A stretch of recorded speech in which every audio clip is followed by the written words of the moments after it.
Hello, everybody, and welcome to the NUEL Crossed with Gscience, bringing you a webinar all around focus and optimizing that focus of yours. I'll be your host for this webinar, Alex, otherwise known as X, go by Master1 on the internet. I am joined first by Jamie Kiff. He is the co-founder and chief scientific officer at Gscience. He graduated from Loughborough University, maybe with another chap we've got on here, with a first class honors in sports and exercise science in 2018. Since then, he's gone on to do a few things, I don't know, working as an esports performance coach for Gamers Origin, Resolve Esports, Prodigy, and now with Prodigy Agency, apologies for that, who represents some of the biggest esports talents globally. Jamie, welcome to the show.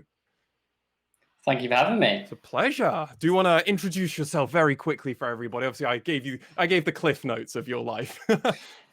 Yeah, so to really repeat what you just said, co-founder and head of science at Gscience, lead up the scientific side, but also the coaching side. My background's in kind of traditional sports, playing academy football, and then kind of moved into the coaching side of things. And I've always been a massive gamer. My games are kind of Apex Legends and World of Warcraft. So I've always been really passionate about it too. That's a complete difference. One's an MMORPG and the other's a FPS. Yeah, we have some different preferences when it comes to games, but we do come together at some point and play together. Absolutely. That's brilliant. And of course, the other person here in the middle, Ryan Scullin, co-founder as well and CEO of Gscience. Ryan is a sports scientist, esports performance coach, and co-founder and CEO of Gscience. I'm repeating myself here. I apologize. He also graduated from the University of Loughborough with a first-class honor degree in sports and exercise science in 2018. Similar to somebody else here.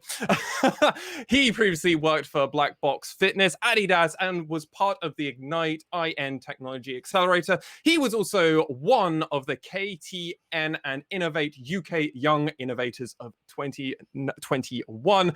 Ryan, welcome back to the second webinar as well. Thank you for coming back.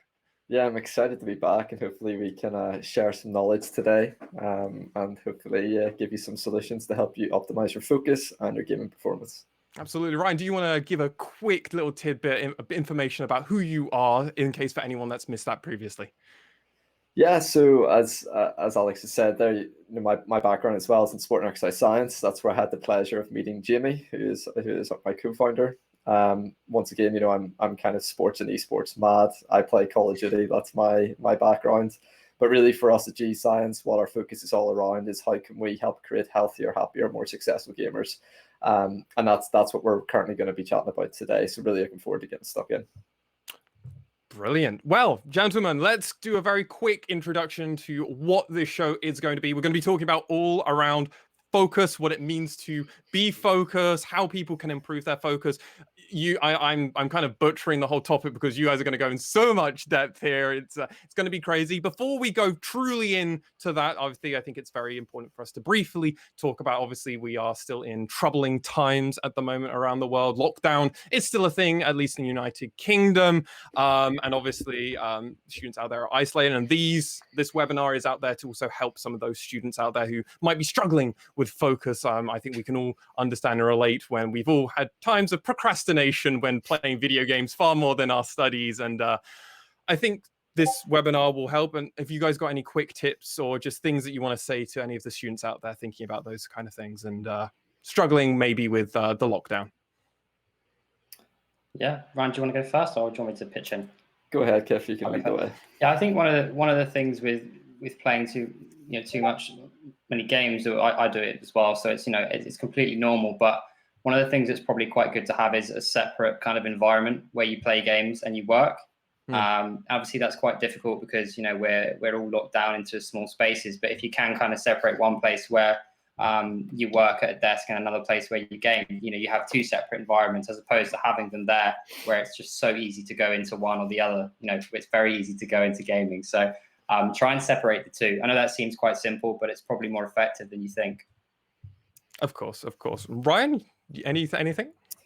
Yeah, look, it's pretty shit right now, I suppose. Still, you know, last time we were on this chat, we were in lockdown, and we're still here now.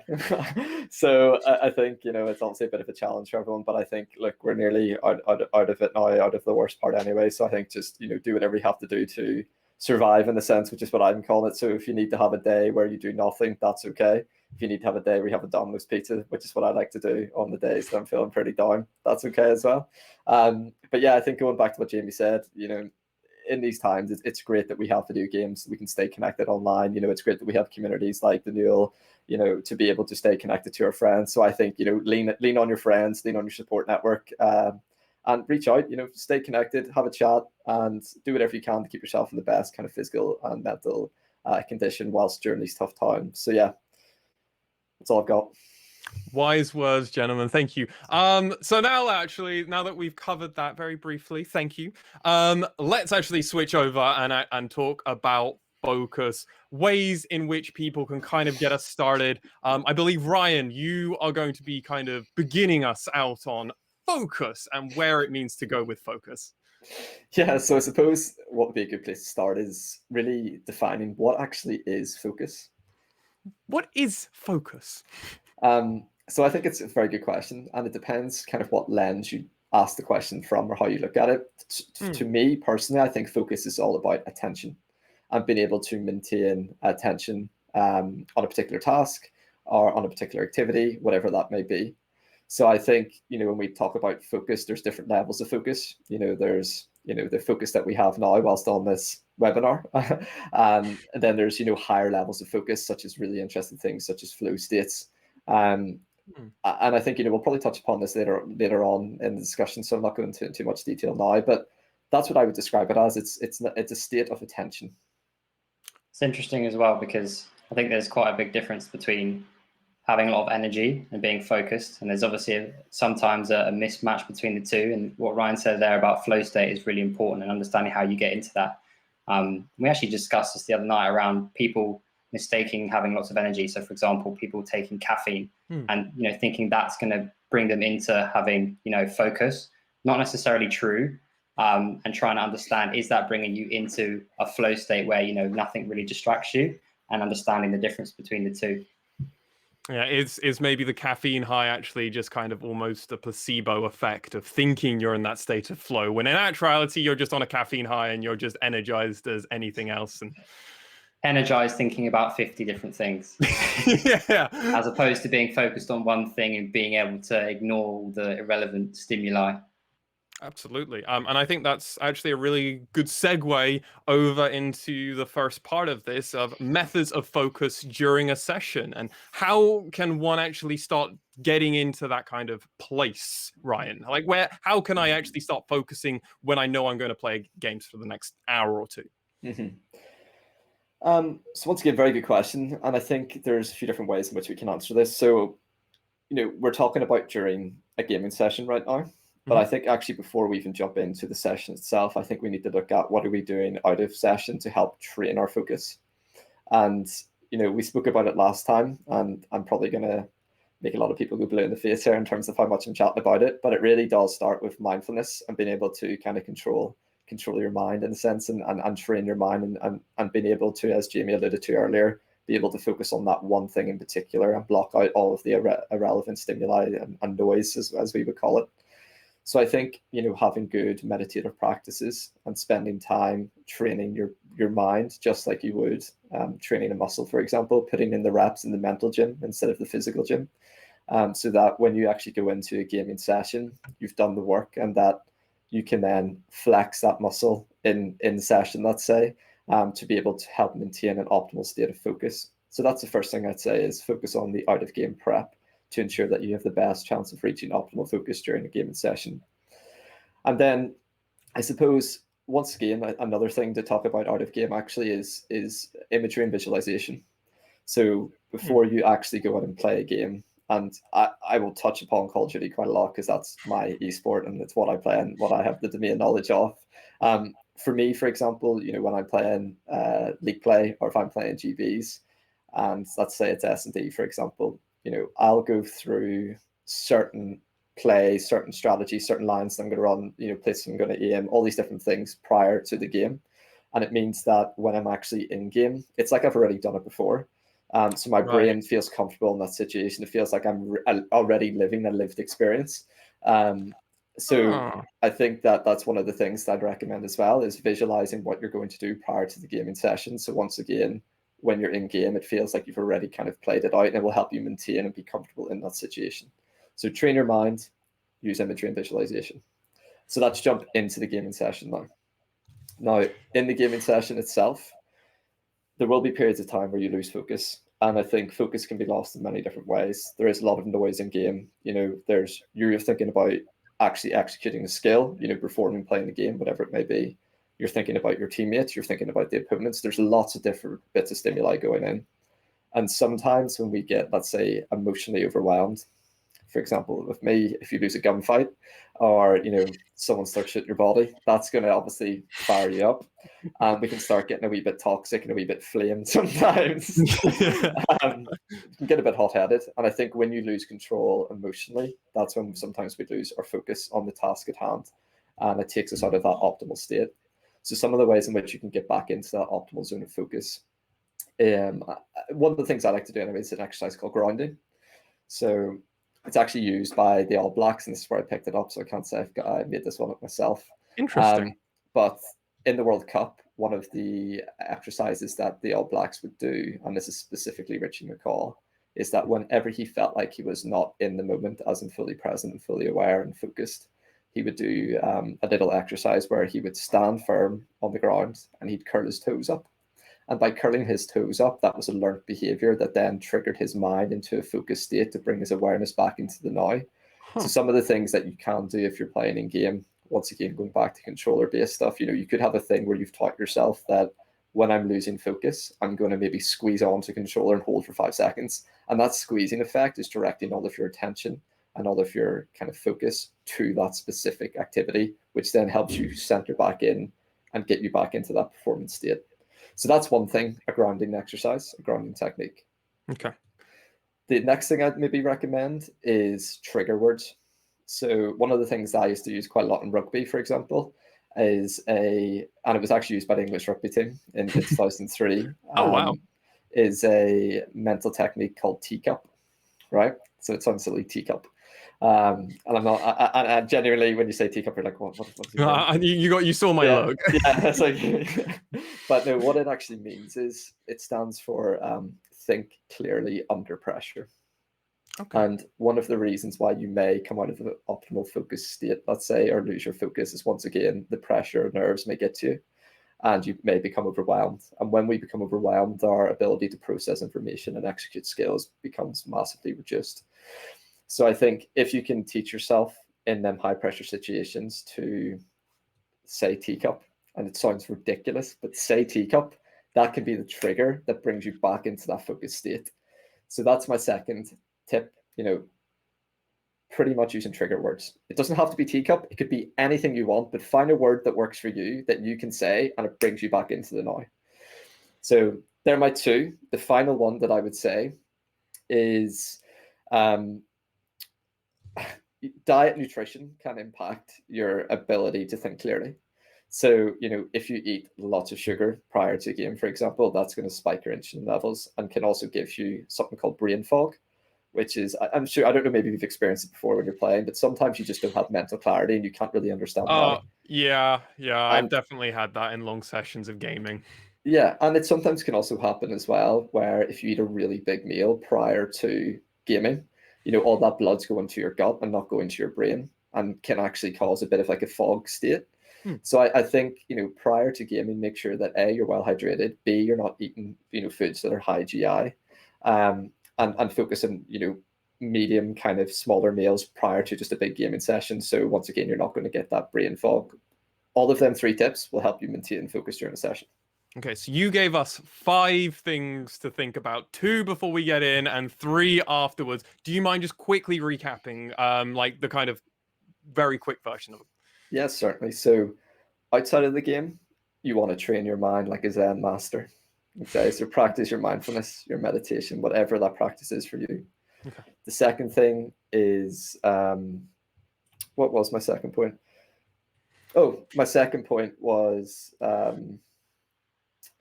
Grounding. oh, sorry. No, second point was imagery and visualization. Prior to going into the game, visualize what you're going to do, your strategies, what your role is in that game. So when you go into it, you've already lived the experience. My 3 in-game ones are grounding techniques. So squeeze your controller, curl your feet, bring yourself back into the now. Trigger words, teacup, or whatever word you want to call it. And then my final one was Diet. Diet and exercise. Diet and exercise, avoid brain fog. There you go. 5 tips. Get your pen and paper out. Hopefully you got them all. If you didn't, ladies and gentlemen, train your mind, imagery and visualize what you want to do before you go into the game. Then you're going to know exactly what you want to do. Then when you're in the game, grab your controller, find something that will ground you back in, find a word that just kind of snaps you back in, as Ryan said, and surprise, surprise, an ongoing topic through all of these webinars I imagine we'll ever do. Diet and exercise, people. It's actually a really important thing. The mind is happy if the body is happy. It's something we've already talked about a few times.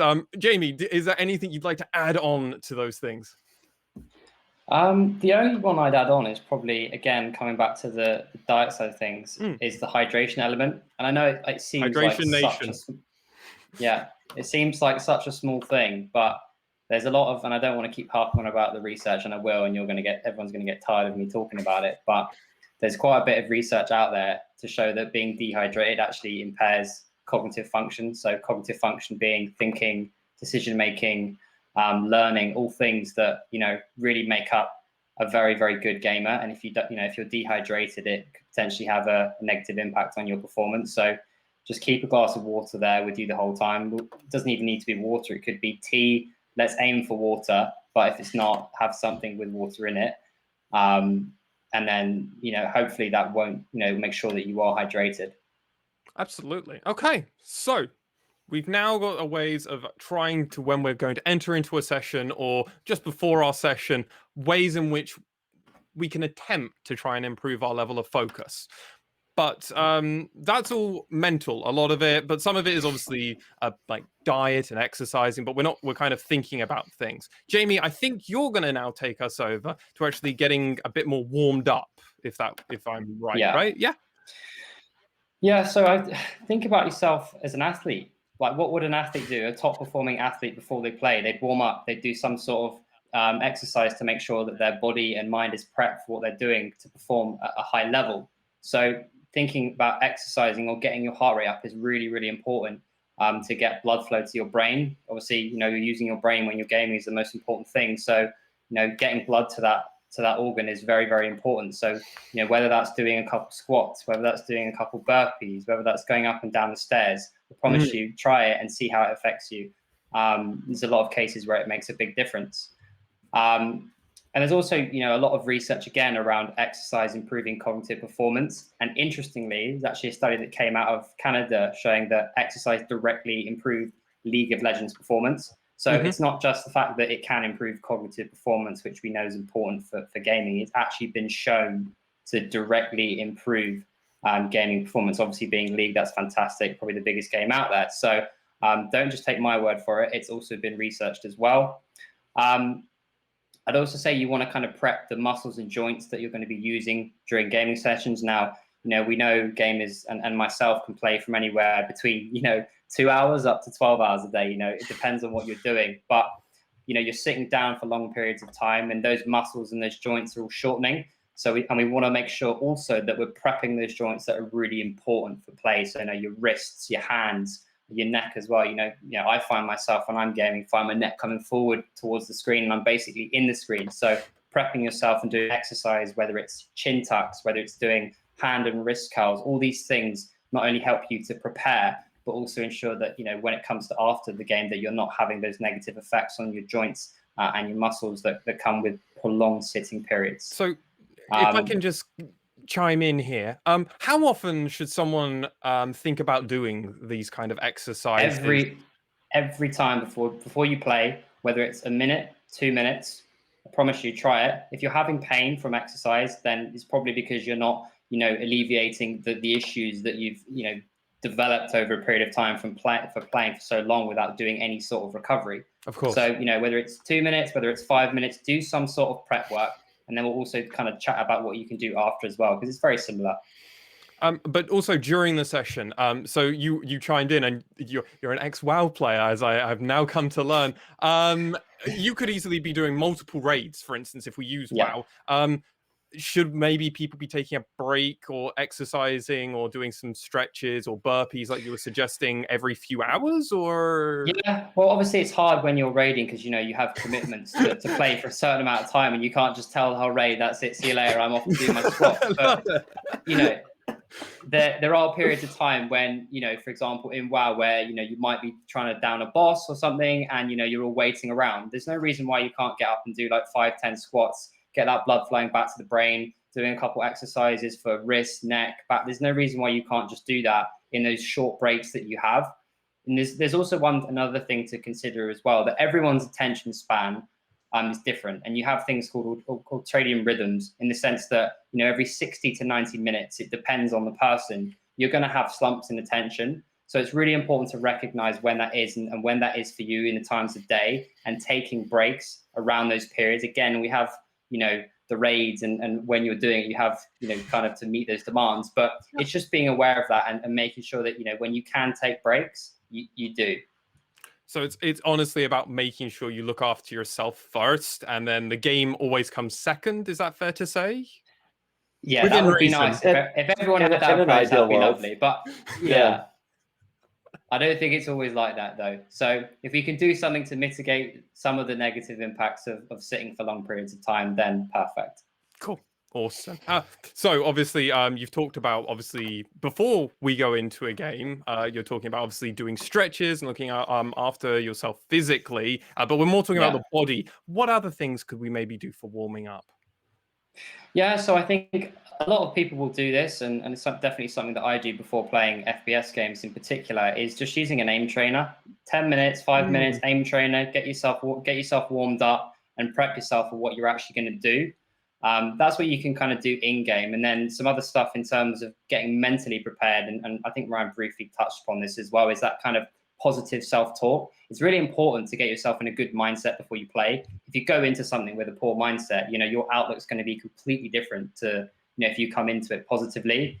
So try and create those kind of mental routines of how you're talking to yourself before you go into something. I know before, I used to play WoW and go and try and down bosses that I knew were almost impossible. Sure. If I went into it with a really poor mindset of like, this is impossible, I'm never going to do it, then it's probably going to happen.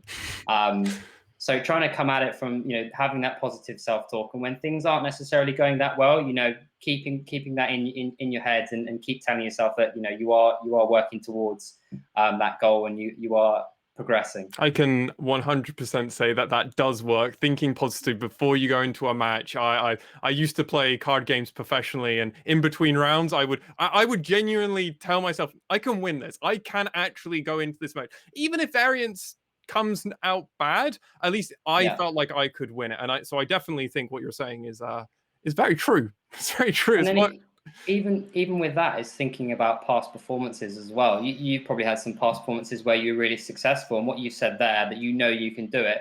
Thinking about those times when you've been successful is really useful in those situations, because you're like, actually, wait, hold on a minute, I've done this before, I've been successful, like I can do this. I just need to get in that mindset. So, okay, obviously, we're kind of diverting a little bit. I won't take us too far down this rabbit hole, but how could someone maybe actually get to that place if they haven't previously had that, and they're maybe playing a game for the first week with a few friends, and they want to feel at least more positive about the performance, even if they're not very good at the game, maybe? How can they get in that sense? I think not setting your expectations too high and not being too hard on yourself is really important. Like if you're completely new to a game, like you can't expect yourself to be amazing in the first week. And I think, if you set the bar too high, then you're obviously going to be disappointed. So just being a little bit realistic with where you're at. And again, it comes back to that self-talk in saying, look, I've never played this before. I'm obviously not going to be the best, but I'll give it my best shot, and we'll see where we go. Yes, if you've got to the stage where you've been playing for 5 months and you're still terrible, then you might want to start thinking about, what can I do differently? But for a complete beginner, there's not really much pressure on yourself to do well, and there shouldn't be. Wise words of advice there. Ryan, have you got anything you want to add on to the warming up before we're going into a game? No, I think Jamie nailed it there. It's all sound advice. I would agree with you. I just wanted to give you the opportunity.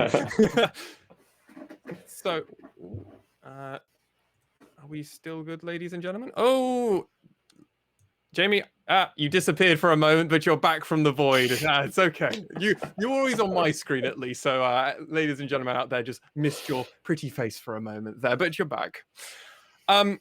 Jamie, we've talked about obviously before a game how we do this, but now after a game, how can we actually cool off? Is there maybe some things that you should think about while you're in the game to actually prepare your brain for going out? Is it maybe a post-game lobby screen? Is it maybe the kill feed at the end of it? You're kind of thinking, okay, game's kind of over now. What should people be thinking about? I think it depends on what your goal is. Like if your goal is to improve and to get better and you want to climb the ranks and be competitive, then you need to really think like, to improve, I need to look what I did. Whereas if you're just mindlessly playing for the sake of playing and feel like you're going to get better, it's probably quite likely that you're not going to. As opposed to, you know, if you actually take the time to review what you did and what you could do better. Now, I know sometimes that can be a bit of a painful process watching performances where they might not have been the best, but you know, that's really the only way to see what you can do better. So starting to review what you do, and then in terms of in-game, and then from a physical, mental standpoint is, you know, taking time away from the game is really important, and trying to distancing yourself from the game. Once you've reviewed it, great, that's fine. Distancing yourself. One of the strategies that I really like, I know Ryan, you use as well quite a lot of gamers, is doing like a brain dump. So everything in your head, writing all of it down on a piece of paper or in a journal. I know that seems like pretty stupid, but you know, for me, when I have lots of things on my mind, I'm constantly thinking. You know, if you write them all down, you feel like, you know, you've got everything out and you can relax. And it means that you're not going to sit in wherever you are after you play, or if you're in bed and you start thinking about 100 things. You know, you have it all written down and all your thoughts are kind of there. So it allows you to distance yourself. It's a really good strategy to kind of help yourself relax. It's almost like reverse focusing, because you're now trying to focus on not focusing on anything. You're just kind of doing I love the term brain dump. I actually think that's a really smart way. And that's not just something people could use for just their gaming, but they could use in other aspects of their life, right? Yeah. I mean, I think it's particularly important for university students as well. You know, when you've got your studies, you've got gaming as well. If you're trying to play competitively, you've got so much to think about. And again, for me and Ryan, you know, trying to run a business at the same time, there's 100 different things that we're thinking on a daily basis. So when it comes to the end of the day, if I write everything down, I just feel like, you know, I've done the day, you know, everything that was in my brain is gone, and I can kind of relax. And it's the same with university students as well. They've probably got, you know, 10 different modules they've got to do, and they want to play games as well. So just getting everything down is a really good strategy. Brilliant. Okay. Is there anything else people can kind of do to defocus in a way? It's all because we're talking about getting to that focus point, but is there maybe a healthy way that people can kind of turn off their brain? Obviously, you've already given a few good points. I just want to kind of give you the opportunity. One final one I would kind of focus on is breathing. Again, it seems really, really simple strategy. But you've got to think, you're gaming, right? Or to whatever level you are, it's probably taking up quite a lot of your mental energy. And it's increasing your arousal because you've got lots of stimuli coming in. One of the things you can do is kind of controlled breathing. So you can do inhalation, exhalation. So I think it's 4 inhalation and 8 exhalation. And that helps to kind of calm your nervous system. So you have something called parasympathetic nervous system, and you have sympathetic nervous system. So you want to encourage your parasympathetic nervous system, which is responsible for relaxation.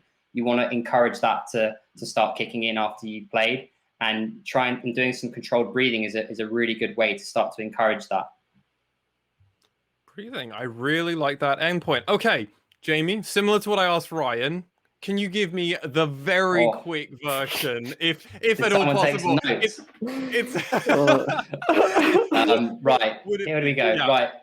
Exercise before you play, like a little bit, right? Mobilize your joints and muscles you're going to use, so hands, wrist, neck, shoulder, back before you play, and do it after as well. Head, knees, and toes. Shoulders, head, knees, and toes. What else have we got? Positive self-talk, breathing exercises, brain dump, and I think that's it. Practice stuff in game before you actually go into the server or what have you. Yeah. Wow. Okay, that is a lot of information, ladies and gentlemen. Hope you've been taking notes. There's jam packed. The VOD will be going up afterwards, so in case you missed it, you will be able to rewatch everything and maybe go in half speed so you can properly take everything in, as we're covering a huge amount here. It might be a bit of a brain dump for these two professionals over here. You did it. You did it. I did the thing. I said. But now we understand how to get focused, but now it's time to go to the next step. We're able to get focused in the game. We're kind of reviewing stuff afterwards. We're able to get into the state and then get out of a state of focus. It's now important for us to actually think about maybe the goals and maybe the ways in which we're going to go about focusing and kind of indexing on certain tasks and everything. Ryan, I think you're going to take us over now with ways to actually systematically approach and improve performance around focus. Yeah, so I think that just dump it on you. Yeah, just there you go. I think it's important in anything that you do that you have some sort of kind of roadmap or plan or strategy or framework in place. And with the topic of this webinar being around focus and improving gaming performance or improving performance in general, I think it's important to make sure that you as an individual have a way to track your own performance.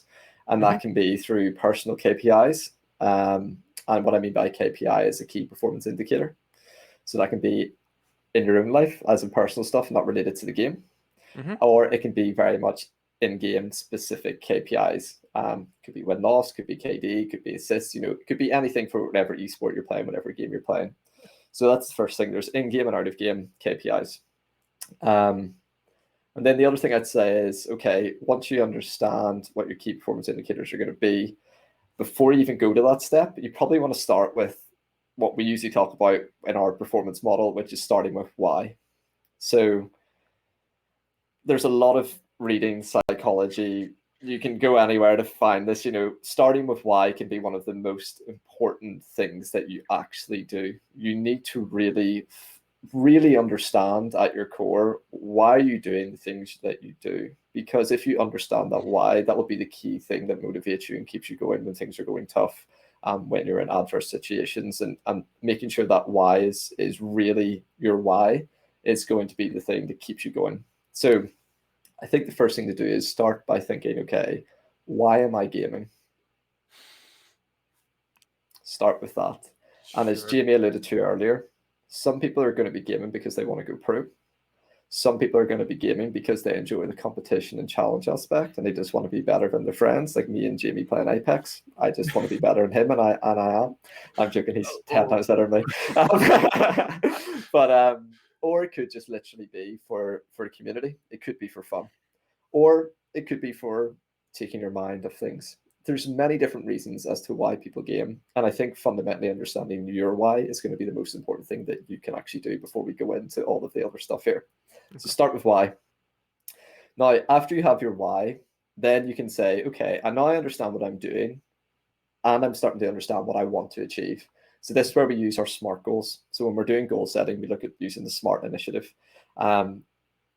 There's lots of different goal setting strategies, but I think SMART has been tried and tested and is very simple to use and implement. So SMART stands for specific, making sure your goals are specific, making sure that they're measurable, okay, making sure that they're attainable. So going back to what Jamie said earlier, making sure you're not, after playing well for 1 week, wanting to take on the final boss, not realistic.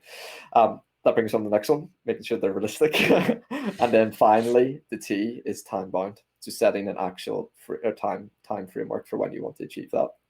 So take your why, think about what you want to achieve, and then use the SMART goal setting approach.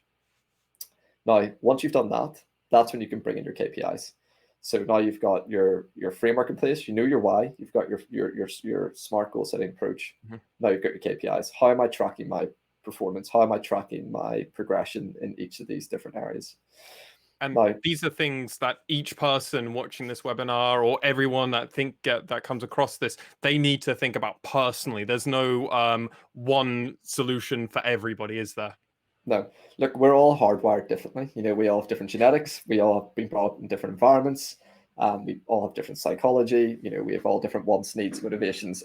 Everyone's different. You are unique. That's the one thing I'd say. So, and that's fantastic. And you shouldn't try to model yourself in someone else, because they will be different to you. So focus on you, and focus on what's important to you, and focus on your why. So once you've got them kind of steps in place, now you actually need a framework. So you talked about a systematic approach.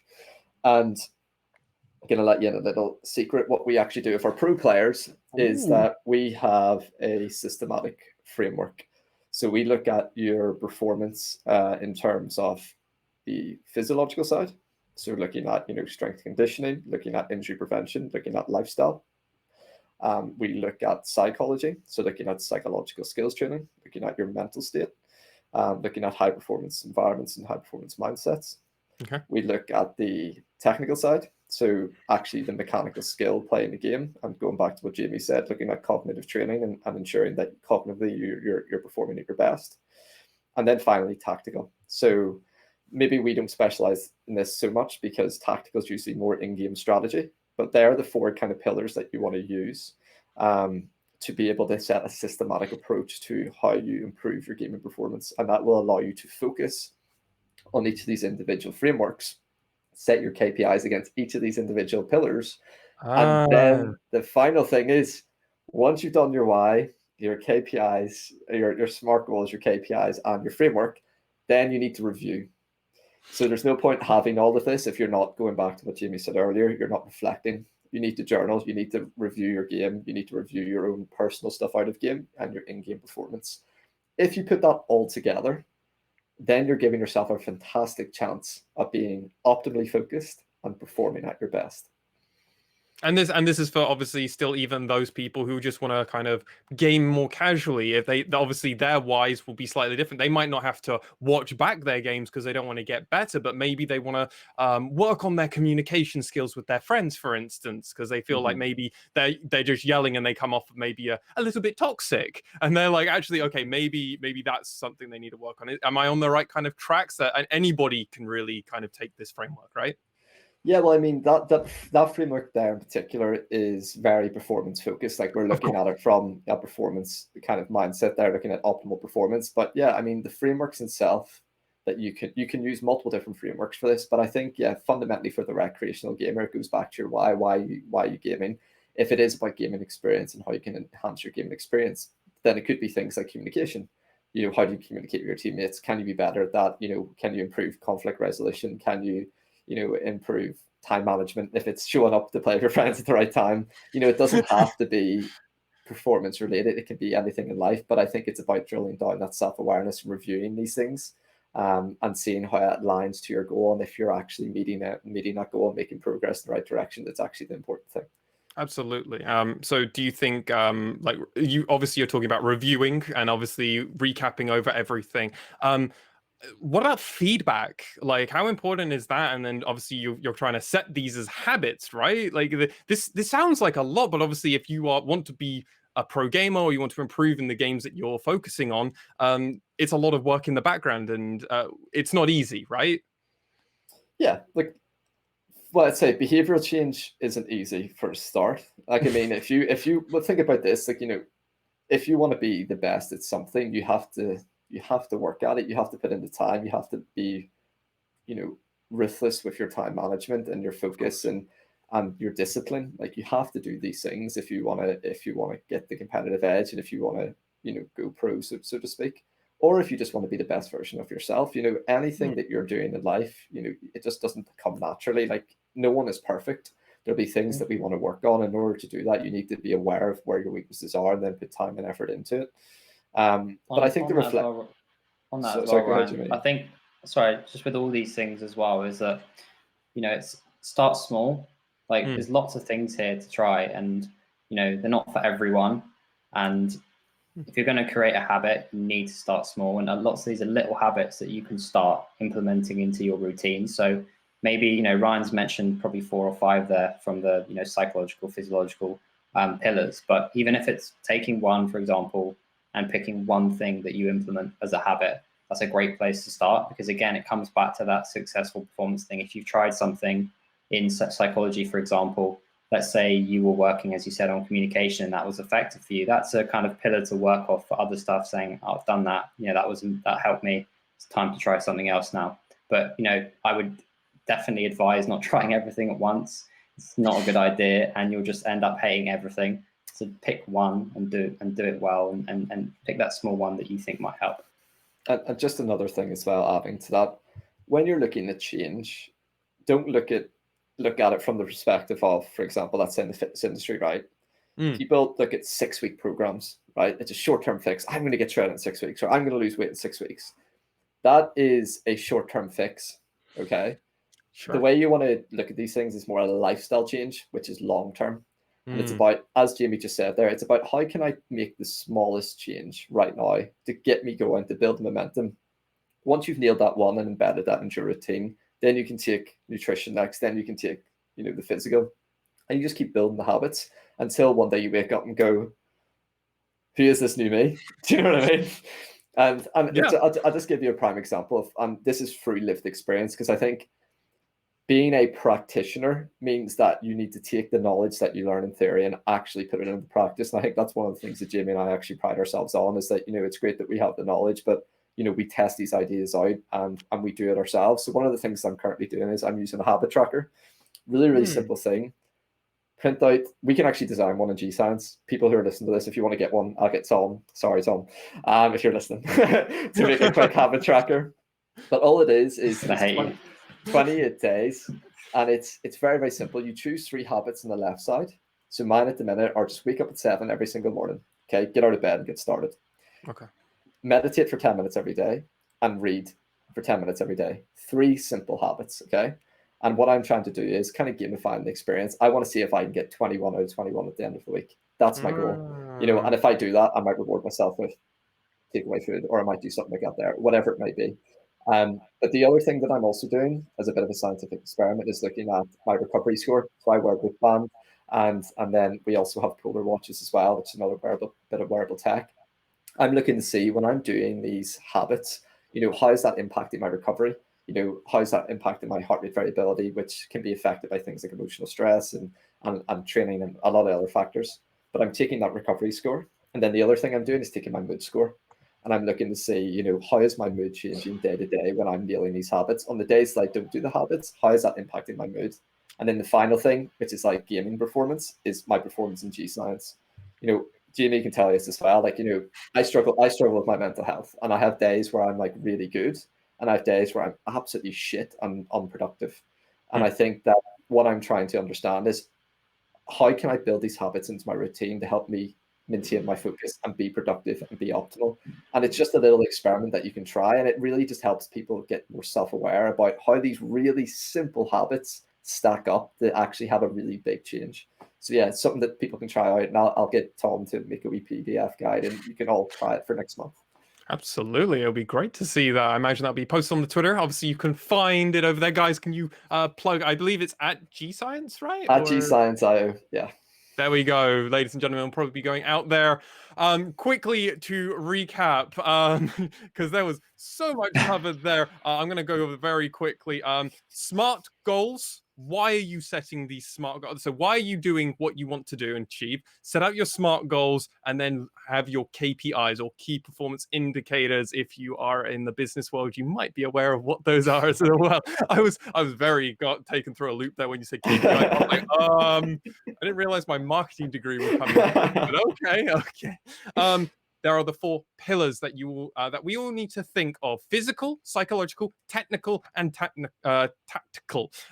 Each of these are very unique and different. And if you are interested in that, go back through the VOD, ladies and gentlemen. Ryan went into each of these pillars very in depth, as did Jamie, helping with some of that extra stuff there. And to kind of recap it all, we are creatures of habit, ladies and gentlemen. Build habits slowly. I can't remember where I found that quote, but I love it ever since I heard that we are creatures of habit. And I was like, oh, that's how I'm going to live it for the rest of it. Obviously, think about inspiring things. There is no a 6-week program. You want to build long term commitments, you want to make lifestyle changes, and there is so much more that we could do. I want to throw it over to you, Jamie, just to see if there's anything you'd like to kind of add or recap that I might have missed just then, and then have it Ryan end as well. I think that's good. If I add any more there, then it's going to be way too much. There's a lot. Look after yourselves as well, as Ryan said. If you're having a bad day, understand you're having a bad day and don't beat yourself up for that. I think is a good takeaway as well. Gentlemen, we now need to and habit trackers, and there will be a PDF going up somewhere. Oh, Jamie, your webcam is having an interesting time. It looks, but it's back. You're back. Okay, we're all good. Jamie, let's now move over to ways in which we can monitor. We've already started talking about this, obviously, with Ryan, with some of those key performance trackers and kind of habit apps. But there are multiple more ways that people can do this and things that they should probably start thinking about to maybe even get them started. So let's just jump straight in, Jamie. I think there's loads of things we can talk about here. Yeah, so from a kind of things to monitor perspective, I think that looking at probably sleep is probably one of the really important things to look at, especially for gamers. It's definitely something that is typically neglected, not even in gamers, just in the general population. And it's something that has a massive impact on kind of cognitive performance. And one of the coming back to habits here again, is one of the habits that is typical in a game or people who game is playing games for a long period of times and then coming straight off and trying to sleep. And that's such a difficult thing to do because your brain's been so active. You're emitting a lot of blue light into your eyes, which typically suppresses melatonin, which is helps you sleep. Won't go into the science too much, but it's really important to kind of track your sleep and be aware of your habits in relation to that, because it's something that has a massive impact not only on your gaming performance but also your general performance in life. So getting into kind of really good routines around that, whether it's avoiding caffeine after 3 p.m. I know gamers, well, myself as well, probably go to bed a little bit later, but trying to understand when's your cutoff point, and also looking at your routine. So going to bed and waking up at the same time has a massive impact on your sleep quality. Kind of touched upon it earlier as well, as around the kind of attention side of things, is being aware of when your attention is at its best, and making sure that you kind of prioritize when you're playing. A lot of gamers probably prefer to play later on, and that's absolutely fine. You don't have to wake up and be ready to play, but just understanding when that is really important. So don't overdo yourself is what you're saying. Know when you can commit the 90 minutes, hour that you're properly going to be able to do it, and then don't beat yourself up if you start seeing that you're falling a bit behind where you would like yourself to be, right? Yeah, and have a look at how your playing habits affect how you feel. And again, we touched upon it briefly, is keeping like a mood diary or an energy diary that looks at where you play, for example, where you see when you play 10 hours a day, next day you feel like crap, or when you play 8 hours a day, actually I feel much better. So trying to keep a diary of how you feel just helps you understand yourself more. Do you know what I mean? If you can understand yourself more, then you can understand when it's time to play and when it's time to rest. If you don't know that, then you're kind of just taking a shot in the dark. And you wouldn't do that in game, would you? If you're competing at your best, you'd research everything. You'd look how to play tactics wise. So why would you do that out of game when it could potentially impact you in game? It's the same. It's just how you frame it. Absolutely. I think that's a really good place. So okay, we're tracking our sleep, or at least attempting to as gamers, and making sure that we get a good amount of sleep, and then seeing if that affects our gaming habits and everything. We're trying to be aware of the attention and our concentration levels, and if we're finding that if we game for 8 hours, that's not going to work. But maybe 7 hours or 6, well, more like probably like 3 or 4 hours, then we can do bursts of 4 hours. We've just got to, well, as a common topic, everyone's a little bit different. What works for each of us, right? Yeah, and everyone, when it comes to the sleep side of things, there's a thing called a chronotype. So people will be kind of suited to being or playing at different times in the day based upon their chronotypes. Some people will be larks, as it's called, or owls.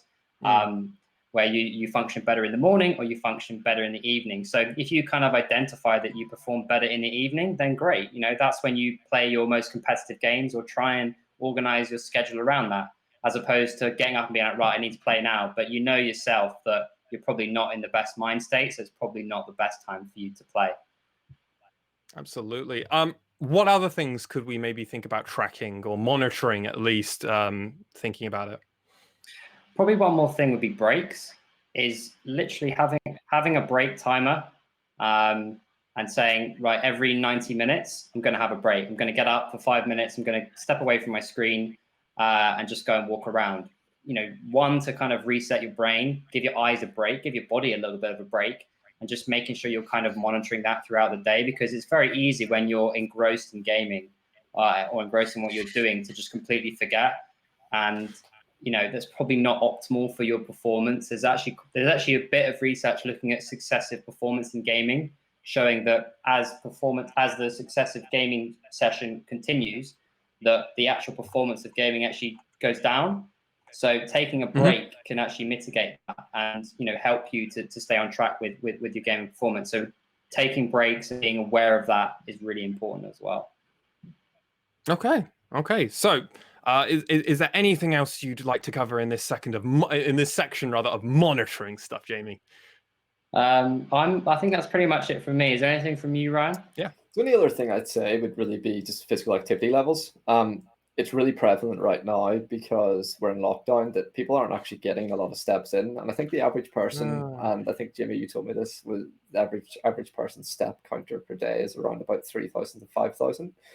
And everyone knows, everyone's got the 10,000 steps ingrained into their head. But I think just being really aware of how physically active you are, and it doesn't have to be steps, by the way, like it could just be getting up and taking breaks, as Jamie said, doing some quick exercises and stretches in between games. It could be starting your morning with a light walk and getting some light, which can help. Or it could just be a simple 30-minute walk. One thing my partner and I, Molly, have been trying to do throughout lockdown is just get out every single day and just go for a walk and just get a bit of fresh air, because unfortunately right now a lot of us are working from home. As you can tell, I'm in my spare room, and you could literally roll out of bed and just jump on and start working, and there's no break from that digital world. And once again, if I go into too much detail, and it's like we aren't built for a digital world. We're not. Look at how we've evolved. We shouldn't just be in video games and laptops all the time. So it's super important to decompress and unwind. So I think having a look at your physical activity levels and just getting 30 minutes a day is a fantastic start. Okie dokie. So to quickly recap that, monitor your sleep, ladies and gentlemen. Be aware of your concentration and attention, and maybe track that to see what is optimal for you, and maybe use that information and work for yourself. If you got an important competition or something, know to that, okay, I need to use my 90 minutes that I'm really on for this, and how you can get to that place. And also think about monitoring your breaks as well. And then obviously Ryan came in and said, hey, think about the exercise that you're doing. Maybe try and add a bit more on top of that, in addition to the breaks that you're taking. How effective are those breaks that you're taking, and kind of really going on forward? Gentlemen, we haven't got very long left of this webinar. I do know that, Ryan, you want to briefly talk about a little project that you're currently doing. Well, that was the project I discussed earlier, was kind of looking at your mood state, and the habit tracking. But no, that's totally fine. I think it kind of ties in nicely to the last segment anyway. So that was my mini personal project that I'm doing. But we'll have other projects to share with you very soon about what we're doing within Gscience. So that'll be exciting as well. Exciting. Where can people check out anything and everything Gscience at the moment, just to get that plug in right now before we forget? Yeah, just in our Discord community, and then on Twitter as well. We will be launching a podcast very soon, and we'll be getting a lot more active across all social media channels. But we're busy at the minute building out some cool ideas. So, but in the meantime, if you want to stay in touch and stay up to date with what we're doing, just check us out on Gscience.io on Twitter and in our Discord community. As well as, I'm sure these lovely gentlemen, if you've got any questions directly for them, they've got their Twitter handles right underneath their faces. So I'm sure if you at them, they will be more than happy to help you out with any of your questions. We've actually got a few of these questions here Lovely segue, if I do say so myself. First question, I'll ask it, and then I'll ask who wants to take this one. Any tips on warming down after a game session, both helping with switching off and not overthinking, but also in preparation for a good night's sleep? So kind of already going over a few things we've got over. In my head, I feel like, Jamie, you'd be more appropriate for this question. Yeah. I'll take this one. So doing some exercise, doing some kind of recovery exercises, stretches, mobility after you play, brain dump. So writing everything down and thinking in your head. One thing I'll kind of move on to is the sleep environment. So creating, I can see there, good night's sleep. So creating a really good sleep environment for yourself. So that's making sure there's no light in the room, so you get a good night's sleep. Getting rid of technology if you can, 30 minutes before you go to bed. And then something simple as reading your book to take your mind off the gaming side of things is a really good way to kind of switch off and make sure that you're prepping yourself for a good night's sleep and get into a good routine. The more you do it, you tell your brain that you're getting into that routine, and it knows, right, it's time to switch off now, it's time to go to sleep. Whereas if you're all over the place playing to 3 in the morning, 2 in the morning, going to bed at 12, your body and brain has no idea what's going on.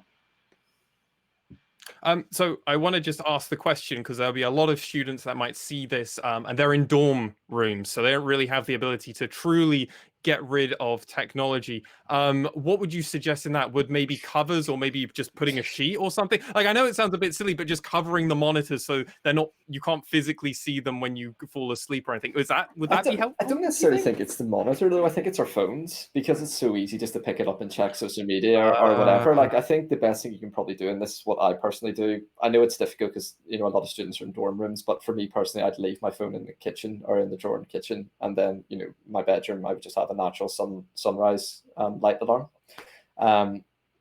So maybe there's a way in which just put it in your bedside drawer and just don't touch it. Do you know what I mean? And I just try to put it on do not disturb, right? Just forget about it. See, once you come off the game, like, I think it's so important. Like when you're going to sleep, you're going to sleep. You don't need to check what Sally's doing on Facebook or whatever. Do you know what I mean? Like, just focus on sleeping. So create that optimal sleep environment, as Jamie said, and build that routine. It's so important to go to sleep at the same time and wake up at the same time to build that rhythm. But yeah, I'd say just lock away your phone. That's my biggest bit of advice. Lock away the phone, and look at your sleep hygiene schedule. And that's probably the best way of doing things. Brilliant. Okay. Quick question that's just came through Twitch chat from Kaija. They want to ask thoughts on G Fuel. Is it healthy? Is this something we get asked all the time? Jimmy, you can take this one, mate. You can take this one. Right. Got to be careful with this one. I understand. This is sponsors and everything. So it's not the worst, in the sense that, some of the probably ingredients aren't the best, but they're not the worst. And it's about understanding why you're taking it, right? It's not, I feel like crap, right? G Fuel time, right? And then it gets to the stage where, you become dependent on it, where you're like, right, can't perform without it, G Fuel time. If you know why you're using it, say, you have a really important performance and you feel terrible and, you have to do it. Like, I can kind of understand that. But when you start using it every time to kind of get yourself in the state to perform, that's when it starts becoming dangerous. And, the main ingredient really to help you is caffeine. And, I think what you should think about, does caffeine put you in the optimal state of arousal to perform in? Does it over arouse you? Do you need it? Like, when you're playing in a really important competition, for example, your nerves are probably quite high, your heart rate's probably quite high. So do you need something that's going to increase that further and put your arousal up here and probably not be optimal? So it's just about being self-aware. It's not whether or not it's good or it's not the greatest, but it can help. Sure. I wouldn't necessarily go into a team and say, right, everyone takes G Fuel. It has a time and place. It has a time and place. So understand why you're taking it, if you are going to take it, and just be self-aware. Okay, brilliant. All right. I'll beat around the bush a little bit there. That's all right. I can understand why you would do that. Let's go on to our next question. We got to rattle through these next few, gentlemen. So quick responses, I think, is the polite way to go. What is the best way to soothe nerves in a high pressure situation? I often have my performance heavily affected when I'm too nervous, or would like to have some solutions. Who wants to take this one? Ryan, do you want to take this? Yeah, all right, there we go. Ready? Here we go. Breathe. That's simple. Short answer. You could do the breathing technique, as Jamie said. You could do 4 in, 8 out, but focus on breathing. Breathing slowly naturally calms you down. It'll help you bring you out of that like high stress state and back into that focus state. So when you're feeling the nerves, if you're out of your focus state and you're feeling overwhelmed, focus on breathing, and then maybe try some of the techniques that we discussed earlier around grounding techniques, bring your focus back in, or trigger words, or teacup. Think clearly under pressure. You got it.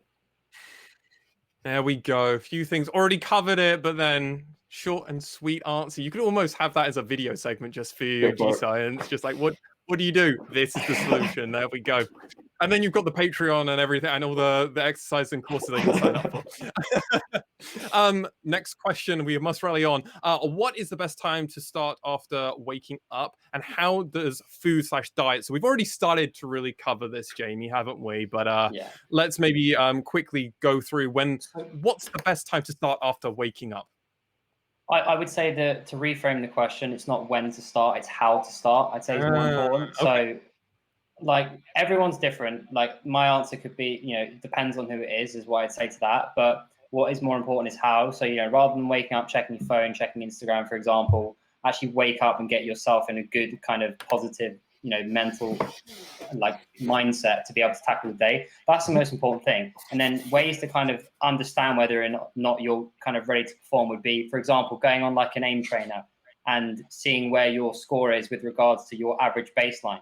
That gives you an understanding whether or not you're kind of ready to perform. If you're completely below that, then it's probably, you're probably not ready to perform. If you're above it or on the average, then yeah, you're probably ready to go. Really love that idea of knowing when in the day, or like when you're on it, using something like an aim trainer. And there's multiple other these things for different types of games. So I think that's a really good way. Next question, though, that came over to us is actually from Sunken over at the NUEL, might be producing. Shh.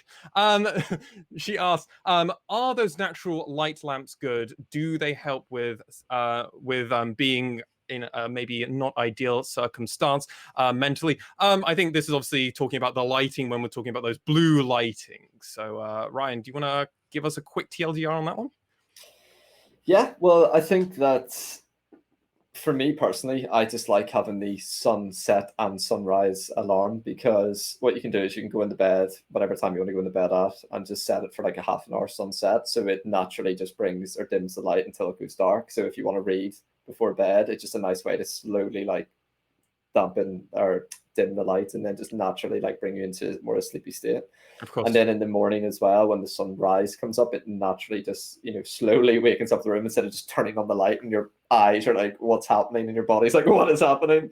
So I think it's a far nicer way to wake up, with just kind of gently, well, I want to say wakening up, or equally what you can do is just open up the blinds if you want to.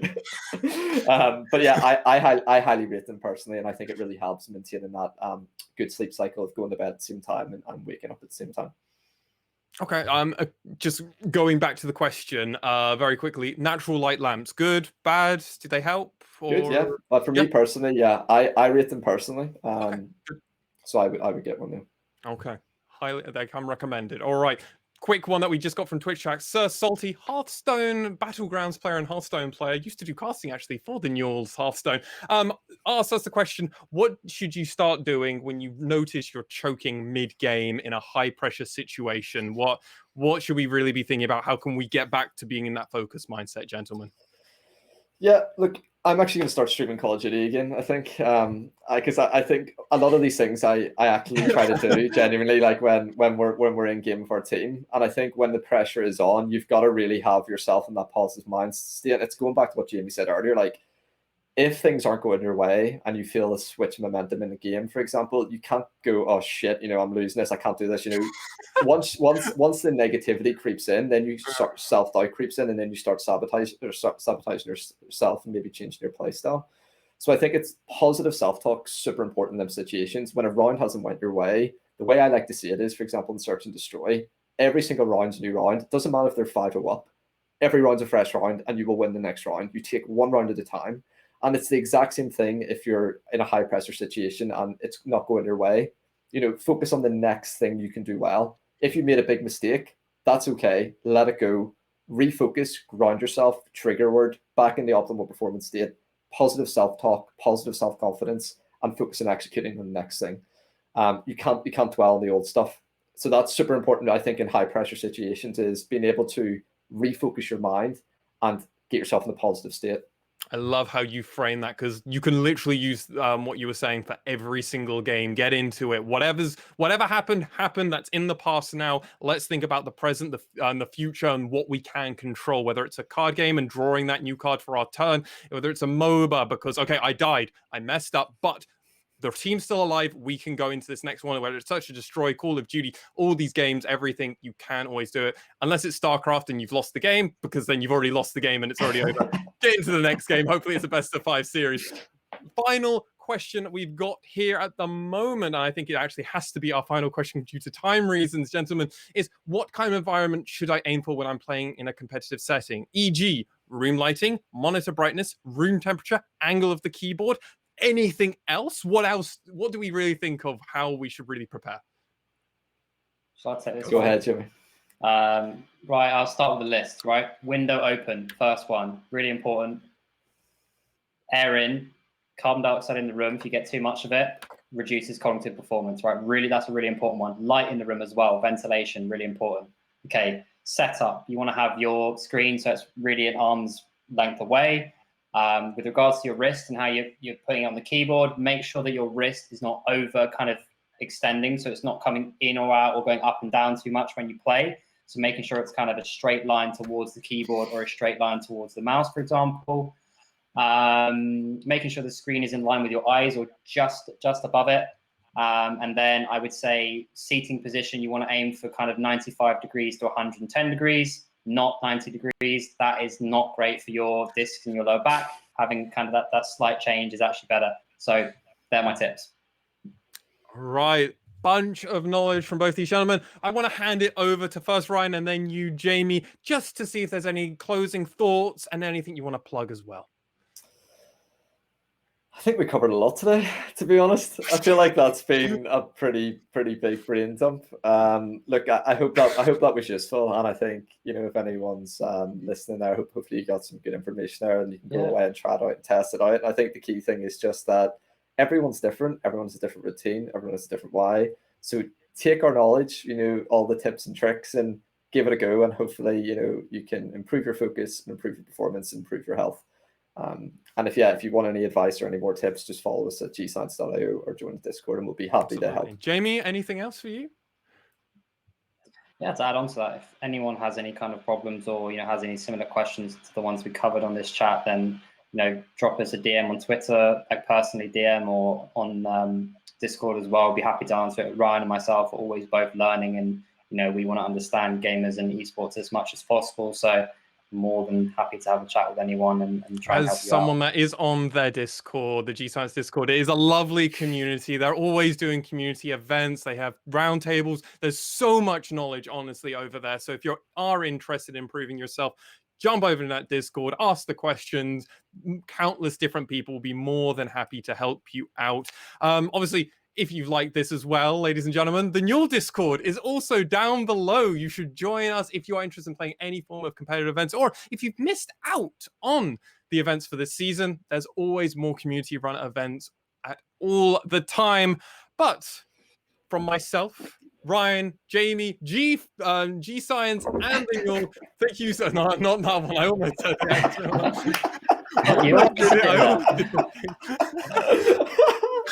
Thank you so much for watching, everybody, and we'll see you very soon. Cheers.